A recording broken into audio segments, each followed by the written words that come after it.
Today we're going to be talking about using this wonderful stitch on a twisted ear warmer, and these are the Twisted Winter Wheat Ear Warmers, and I have them in so many different sizes and a couple of variations on the edges here if you want to mix those up a bit. Today on camera I'm going to be making the adult size, but you can make these in any size from teeny tiny baby all the way up to an adult large. For this ear warmer, we will want to have a 5mm crochet hook. A tape measure is absolutely nice to have for these to make sure that it's going to fit you as best as it can, and I have some tips for that. I also have a guide with the ad-free paid PDF that talks about using any yarn to be able to make this, and your tape measure will come in handy for that. A stitch marker to keep track of the stitches on the end of the rows if you would like, and then some scissors to fasten off those ends, and then you'll want a tapestry needle to weave those in. If you want a cute little tag to add to it for a little bit of extra, and some yarn. Today on camera I'm going to be using the Color Theory by Lion Brand. This is a medium 4-weight yarn, but like I said, if you want to make this in any yarn weight, you can by using that guide. So let's go ahead and get started. Now for this pattern, you're going to find two different variations, and the differences between them is how many stitches we have on each edge here, creating a little bit of ribbing along that edge, and it depends on if you want more of that ribbing or less of that ribbing. I just liked either. I really could not decide between them, so I thought I would give both options in the pattern. Today I'm going to be using the color Satellite. This is a gray of this Color Theory yarn, and I'm going to be making the adult size medium, and I'm going to be doing it with this ribbed edge with more stitches, but you'll simply follow the instructions using less ribbed edges on each edge for this look. Now for the size adult medium, we are going to create a slip knot and place that onto our hook, and then we are going to chain 19. Now once you chain 19, we can tighten down that last chain, and then working into the second chain from the hook, and I do like to work in those bottom humps of the chain, we will single crochet, and you can grab a stitch marker and mark that end stitch if needed to help you keep track of the rows. It's never a bad idea to do this, especially when getting started out. And then we'll simply single crochet into each stitch across. At the end of row 1, we will have a total of 18 single crochet stitches. Worked all 18 stitches across. It's time for us to turn our work, and we're going to be working row 2. We will chain 1, and that chain is our turning chain. It does not count as a stitch.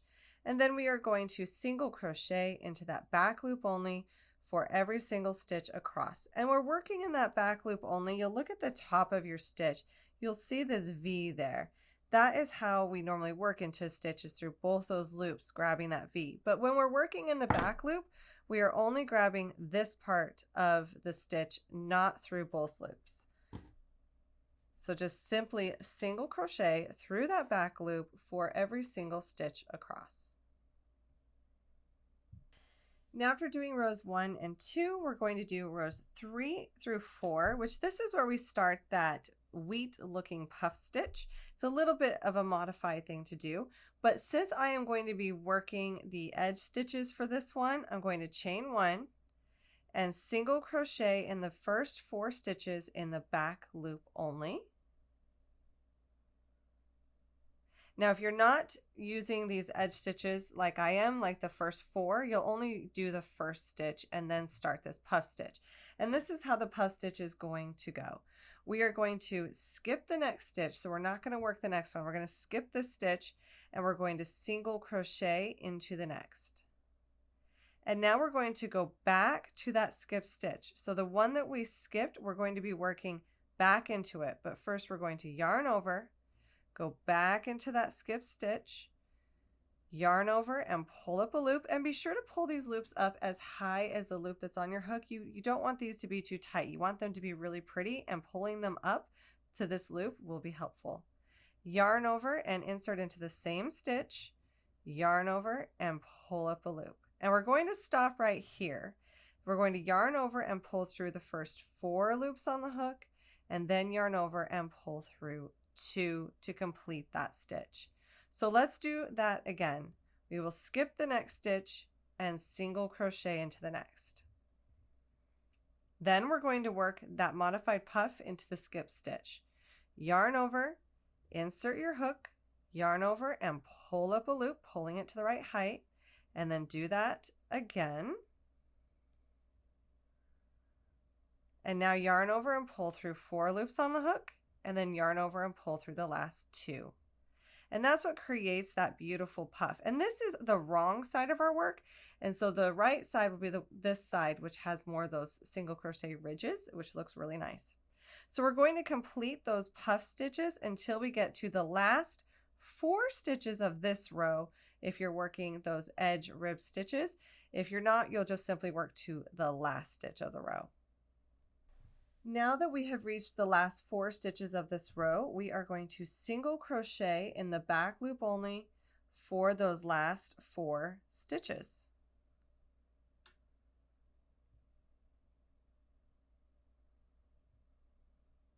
And then we are going to turn our work, and we will be repeating this for row 4. So we'll start by chaining 1, single crochet 4 into that back loop only. And then we're going to work those puff stitches. We will skip the next stitch and single crochet into the next. Then we're going to work back to that skip stitch, working that puff stitch. And we'll repeat that into the last 4 stitches of the row, where we will single crochet in the back loop only of the last 4 stitches.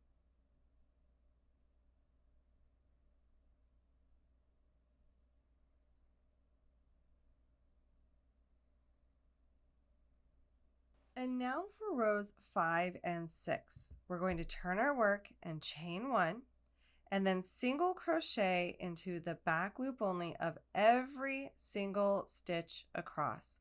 And this is what we will repeat for rows 5 and 6. So we're just single crocheting in the back loop only. And now for rows 7 through 8, and those are a repeat of rows 3 through 4. So I've chained 1, and I will single crochet in the back loop only for the first 4 stitches, and then skip a stitch, single crochet in the next. Working back to that skip stitch, we will work a puff, and then we will repeat that across, skipping a stitch and single crocheting, going back and working a puff into the skip stitch, all the way across until the last 4 stitches of the row, where we will single crochet into the back loop only of the last 4 stitches. Now this is also the repeat for row 8. So we have our height here, and we're going to be working on our width, and we want our width to be exact. This is where a measuring tape can come in handy, because everyone might work puff stitches with a little bit different tension, so a tape measure is nice to make sure that we're getting the total width of this strip of fabric. You will want to have about a total of 60 rows for the size adult medium. And then when you get to that point, be sure to measure it and see that it's about 20 inches in the width. And then we can go ahead and we can join. These work up so quick.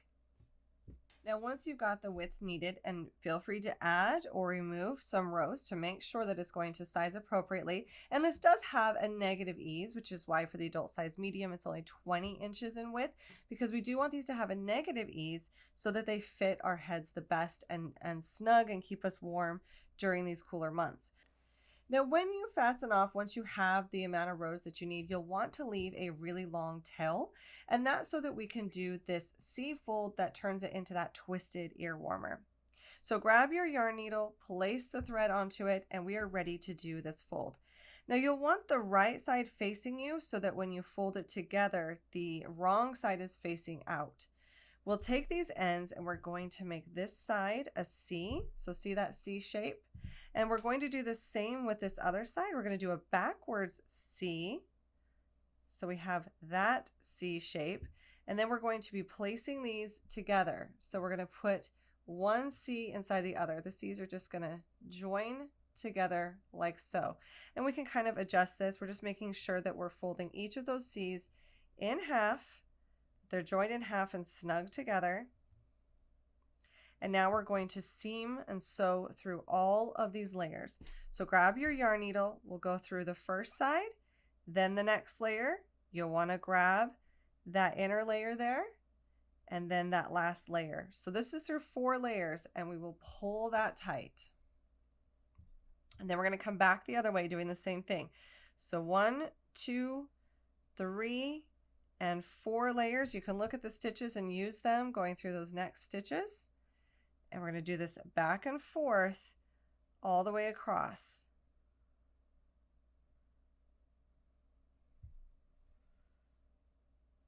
And do that all the way down, working through all of those layers.